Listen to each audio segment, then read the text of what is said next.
Now to Democracy 2014. The balance of power in the State House and Senate still up for grabs tonight. Right now, there are still thousands of ballots left to count in both Jefferson County and Adams counties. 7 News reporter Russell Haythorne is live in Adams County. And Russell, counting there will continue for just another hour and a half. Eric, they're going to shut it down at 6:30 and then resume counting again tomorrow morning. It's taking so long here in Adams County for 3 reasons. One, they had a lot of mail-in ballots come in at the last minute at drop-off locations like this one. 2, they had a lot of people vote in person. And 3rd, they had one write-in only race. Several races still hang in the balance in Adams County, and even the day after the elections, tables of 2 bipartisan election staffers are working to finish counting. On a good day, Russell, we can count between 15 and 20,000 ballots. So the likelihood of us finishing today is not very strong. The delays in Adams County are partially related to a write-in only candidate for surveyor. No one was certified to be on the ballot. So every person who you could write any name in there, that has to be independently verified. Corey Gardner!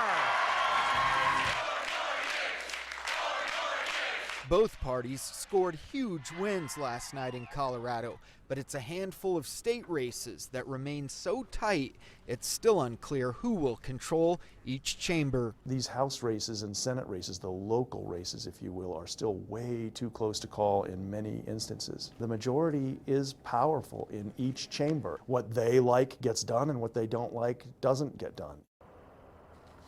So poll watchers are keeping an eye on 2 key Senate races in the state right now and 3 key House races. One of those Senate races is happening here in Adams County. 2 of the House races are here in Adams County. In all of those, the Republican is leading by a narrow margin. We'll, of course, keep an eye on this as well. Live in Adams County, Russell Haythorne, 7 News. Thanks, Russell. So here we are nearly 24 hours after the polls closed.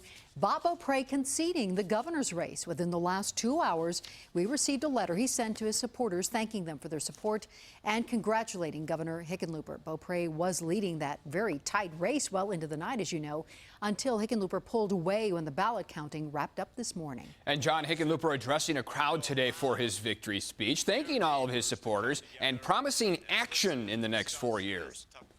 No one person, no one party has all the answers, and we look forward to collaborating with the legislature, with the returning legislators, but also with the new legislators. We want to make sure that we are focused on hearing each other as clearly as possible. The governor is sitting down with our Marshall Zellinger right now, talking about the next 4 years. You can hear from him on 7 News at 6.